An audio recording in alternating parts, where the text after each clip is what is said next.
Bem, na última vez estudamos sobre a relação dos fenômenos que mencionei e o que não fazer. Então agora é hora de perguntar, ora, o que devemos fazer? E eu sugiro que certamente não devemos ceder e não devemos desistir.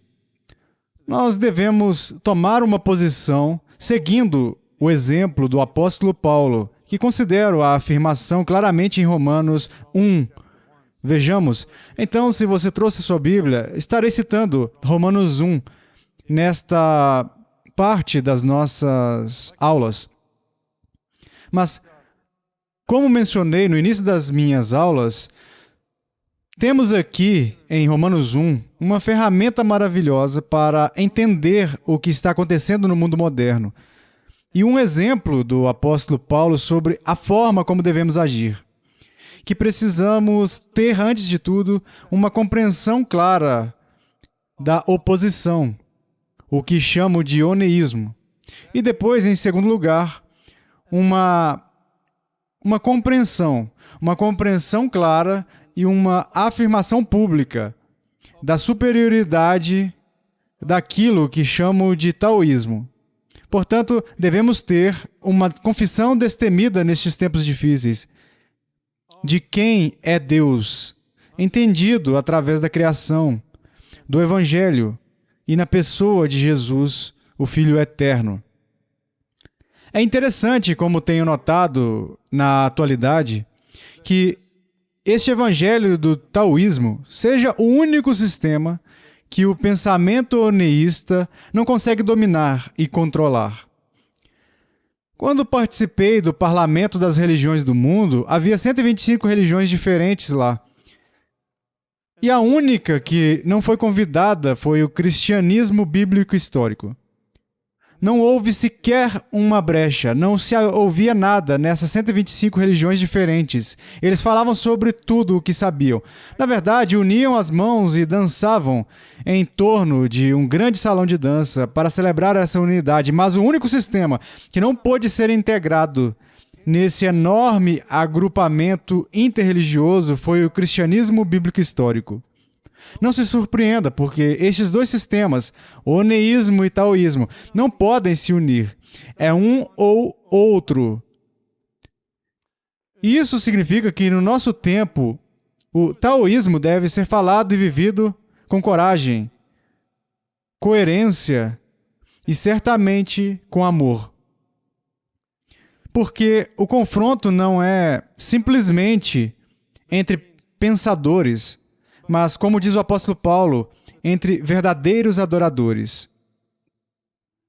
Este é um tipo de conteúdo emocional diferente.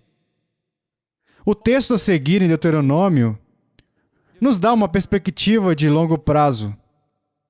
Deus diz a Israel em Deuteronômio 4, verso 15, e em alguns versículos seguintes: Guardai, pois, cuidadosamente a vossa alma, pois aparência nenhuma viste no dia em que o Senhor vosso Deus vos falou em Horebe, para que não vos corrompais e vos façais alguma imagem esculpida na forma de ídolo, e vendo o sol, a lua e as estrelas, a saber todo o exército dos céus, seja seduzido a inclinar-te perante eles, e desculto àqueles. O Senhor teu Deus é fogo que consome, é Deus zeloso.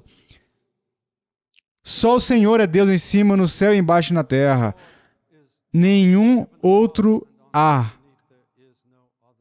Esta é a declaração massiva da fé bíblica única, que chegou ao mundo antigo totalmente sem precedentes. Eles nunca tinham ouvido isso antes. Esta noção de que existe um Deus totalmente separado da criação. Isso veio com poder e veio com força. No Império Romano, quando Paulo pregou o Evangelho lá também, esta foi a boa notícia impactante de que o paganismo não poderia silenciar, não poderia integrar-se no seu próprio sistema. Imagens esculpidas, é claro, representando a divindade da natureza, em oposição ao ser transcendente de Deus. E assim, a fé bíblica taoísta opõe-se radicalmente às religiões deste mundo.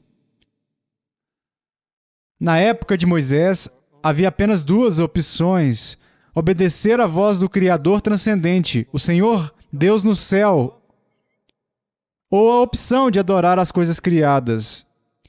Neste nível, você entende, nada mudou. O conflito é o mesmo. A propósito, espero que isso seja uma boa notícia para vocês. Espero que sejam boas notícias que o mesmo tipo de conflito que os crentes conheceram ao longo da história humana seja o mesmo que somos chamados a travar agora. Então não desanime.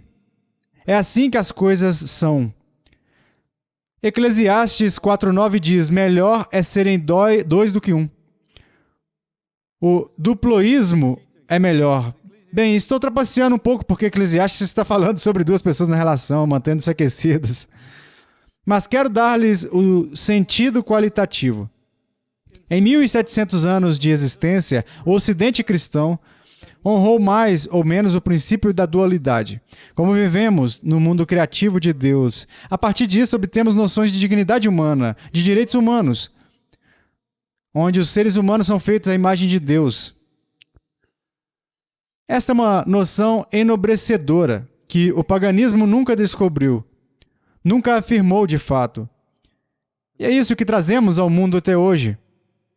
Essa imensa compreensão da dignidade do ser humano. A imagem de Deus inclui domínio. Assim como Deus é Senhor da criação, também ao homem é dado domínio sobre o resto da criação. E assim há essa distinção. Lembre-se de que falei sobre a destruição do binário das espécies, o que, claro, destrói essa mesma noção. Aqui a Bíblia afirma a enorme distinção entre a humanidade e o resto da criação. E segundo, afirma que a imagem de Deus é uma comunhão com a diferença. Comunhão, obviamente, a união, mas de coisas que são diferentes e são sempre diferentes. Nomeadamente, masculino e feminino unidos numa só carne. E só isso pode produzir ou obedecer à ordem do Senhor de multiplicar e encher a terra. Portanto, essa compreensão de quem é o homem faz parte de sua vocação como criatura nesta terra.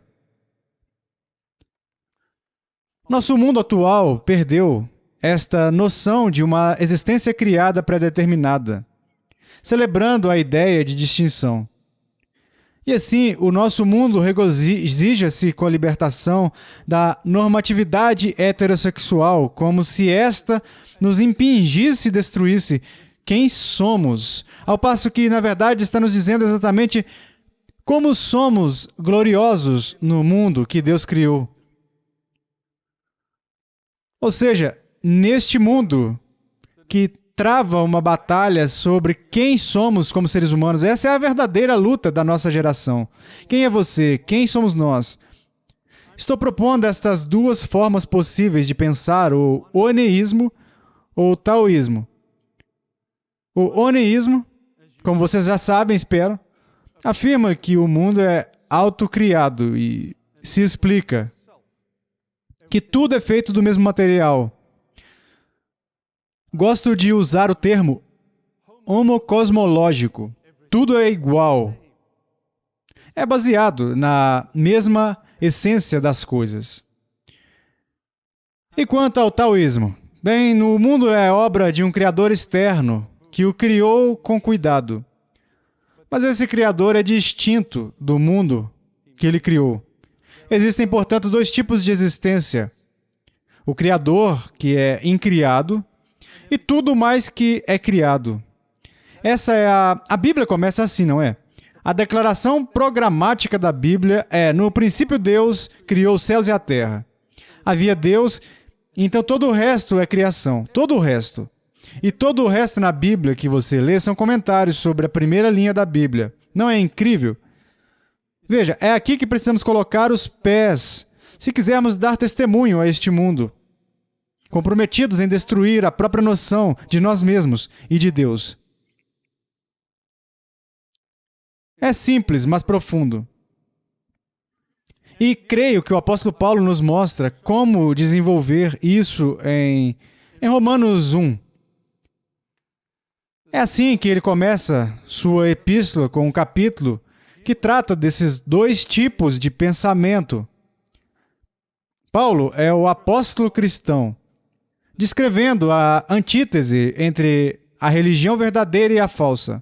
E em Romanos 1, ele passa pelo desenvolvimento clássico da criação, queda e redenção, que é essencial para o Evangelho e realmente essencial para a estrutura de Romanos.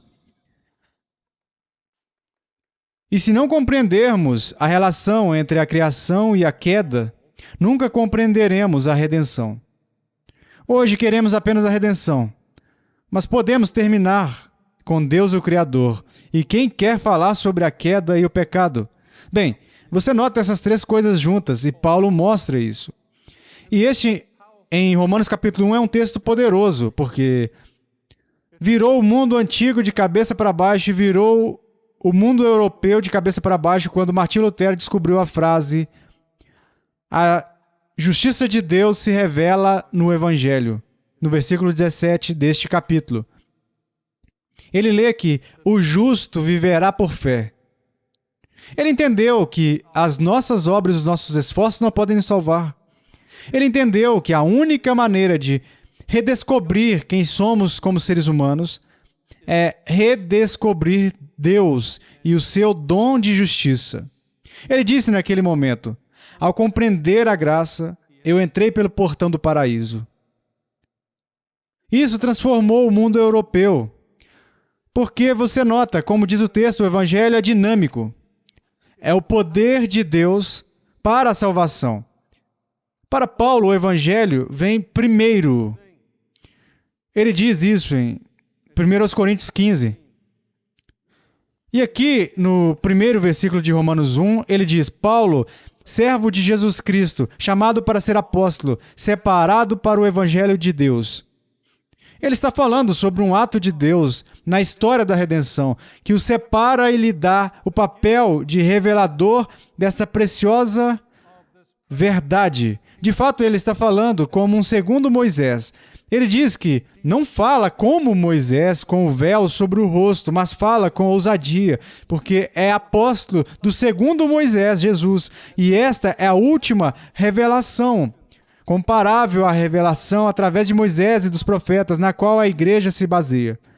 Então os cristãos diriam: não acho que eles gostem de Paulo. E não conseguiram entender do que se trata esse tipo de literatura. Este é um material fundamental. E é disso que trata o Evangelho. Deus, que está além de nós, fez o trabalho que precisamos fazer. A resposta vem de fora e não de dentro de nós. E Paulo continua no primeiro capítulo, em 13 ao 15, como ele está ansioso para pregar o Evangelho para os que estão em Roma.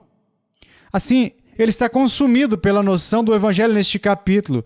Ele não se envergonha do Evangelho, no versículo 16. Quando vai para Roma, gosto de dizer, ele vai para Roma Gay, onde Nero se casa com dois homens. Um é a sua esposa e o outro é o seu marido. Isso não foi fácil. E ainda assim Paulo está cheio de confiança. Ele não tem vergonha de levar este Evangelho ao coração do império pagão. Você se sente minimamente encorajado a fazer a mesma coisa? Se Paulo precisava fazer isso, se os primeiros cristãos precisavam fazer isso, é isso que precisamos fazer. Mas você sabe, o tema do Evangelho não termina aí no 16 e 17. No versículo 18, infelizmente, Paulo fala sobre a ira de Deus. Ninguém gosta disso, certo? Isso certamente não deveria fazer parte do Evangelho. A ira de Deus se revela do céu contra toda a impiedade e perversão dos homens que detêm a verdade pela injustiça. Como Paulo pôde ser tão negativo, conforme ouvimos hoje? Não devemos falar sobre pecado e juízo.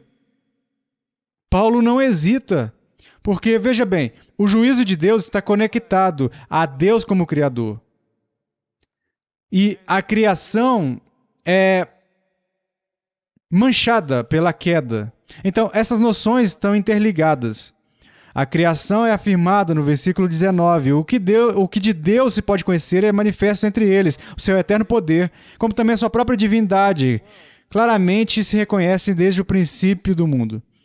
Portanto, a beleza de Deus como Criador chega até nós como uma acusação, na medida em que nos recusamos a reconhecê-la. Porquanto, tendo conhecimento de Deus, diz o versículo 21, não o glorificaram como Deus, nem lhe deram graças. Veja, o paganismo não conhece a Deus como pessoa. É uma noção impessoal das forças da natureza, que são elevadas a uma espécie de status de divindade.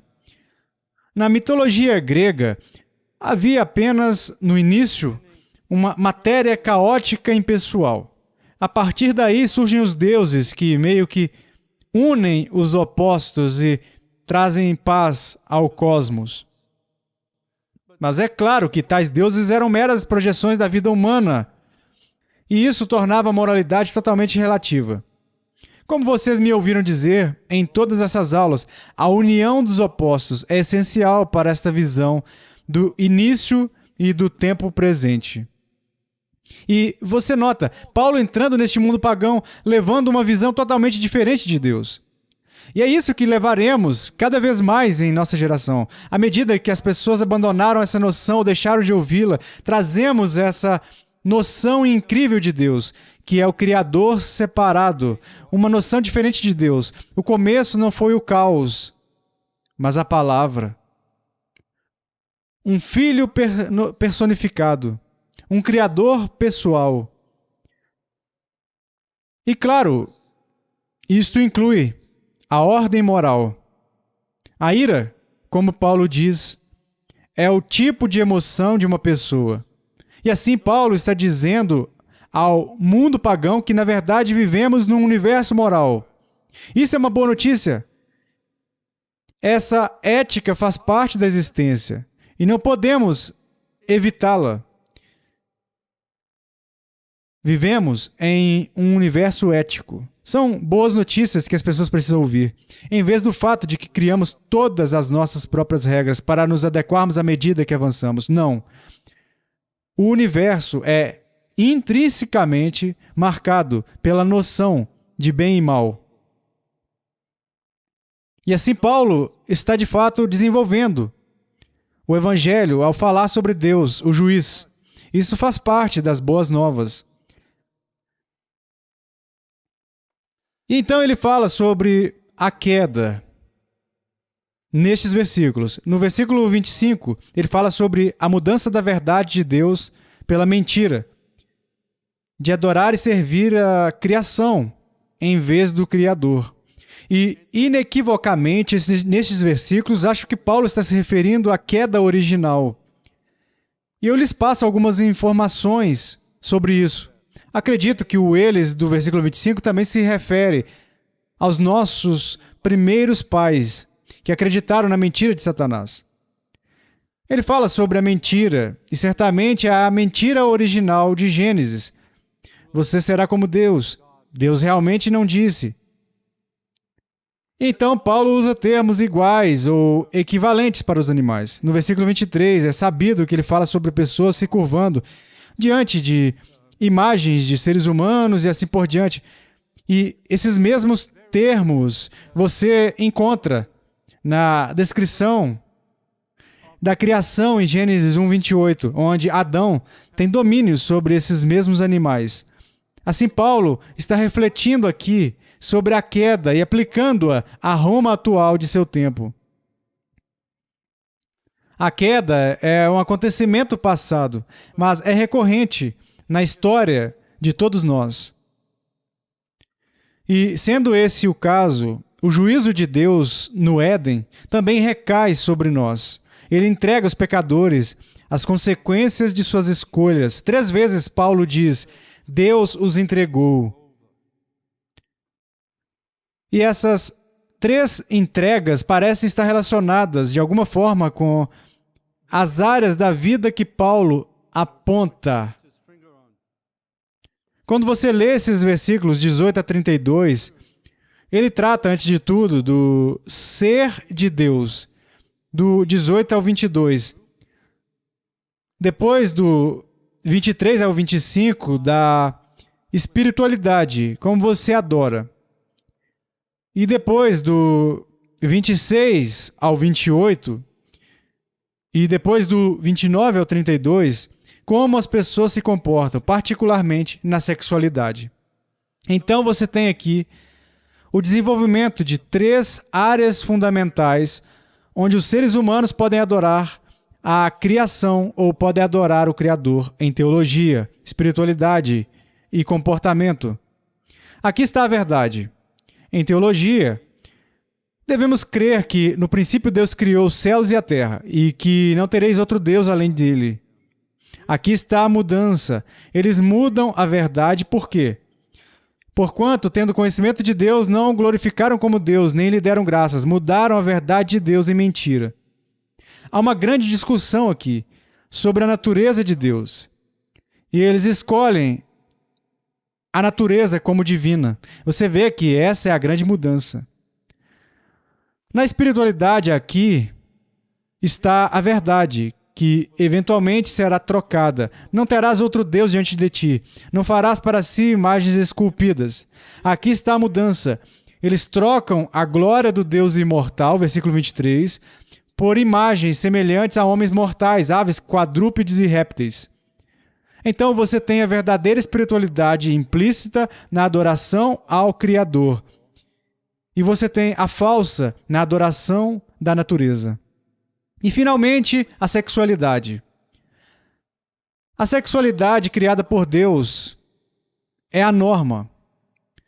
Portanto, Deus, que criou o homem e mulher feitos à sua imagem, declarou que o homem deixará pai e mãe e se une à sua mulher e serão uma só carne. Isso é Gênesis 1, 27 e depois 2, 24. Aqui está a mudança. Suas mulheres trocaram as relações naturais por aquelas contrárias à natureza, e semelhantemente os homens também. Então você tem a troca do natural para o não natural. E você pode ver aqui que há uma lógica profunda no argumento de Paulo. Você não pode abandonar uma dessas noções e dizer, bem, isso não é importante. Ouviremos parte disso, mas não tudo. Porque a relação da terceira mudança está profundamente relacionada com a falsa teologia e a falsa adoração. Como eu disse anteriormente nessas aulas, o versículo 26, que trata da homossexualidade, é introduzido por causa disso. Então você tem um desenvolvimento teológico. Paulo era homofóbico? Não. O objetivo de Paulo era não fazer com que os homossexuais se sentissem culpados. Seu objetivo era fazer com que todos se sentissem culpados. E assim, chegamos à necessidade de clareza ao apresentarmos o Evangelho. E se permanecermos em silêncio nesta questão do pecado, e em particular do pecado homossexual, nunca ouviremos o Evangelho pregado. E nunca ouviremos a declaração maravilhosa de uma lésbica que eu vi no site de Desiring God, que aceitou a fé e disse, fui convencida do meu pecado de uma forma que me fez considerar tudo o que amava e suas consequências. Meus olhos foram abertos e comecei a crer em tudo o que Deus diz em sua palavra. Comecei a crer que o que ele diz sobre o pecado, a morte e o inferno é completamente real. Portanto, o Evangelho é essencial para o que fazemos. E a nossa resposta deveria ser a seguinte. Paulo nos dá 2 maneiras de responder e tratarei delas nas próximas 2 aulas. Apresentar corpos santos e ter mentes transformadas. Obrigado.